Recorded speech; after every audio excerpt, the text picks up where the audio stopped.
Bentrokan antara prajurit TNI Angkatan Laut dengan anggota Brimob Polri terjadi di Pelabuhan Sorong, Papua Barat pada Minggu 14 April 2024. Kadis Penal Laksamana Pertama TNI IM Wirahadi mengatakan insiden itu terjadi saat pihaknya melakukan pengamanan mudik Lebaran.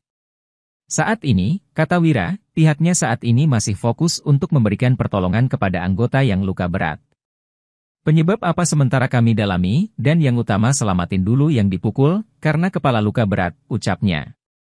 Lebih lanjut, Wira memastikan situasi dan kondisi di lokasi sudah berangsur kondusif setelah pimpinan kedua instansi tersebut turun langsung menenangkan anggota.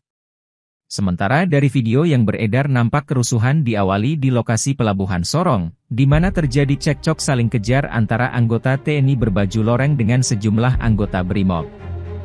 Sampai akhirnya nampak sejumlah prajurit TNI yang terkapar, akibat luka bocor di daerah kepala.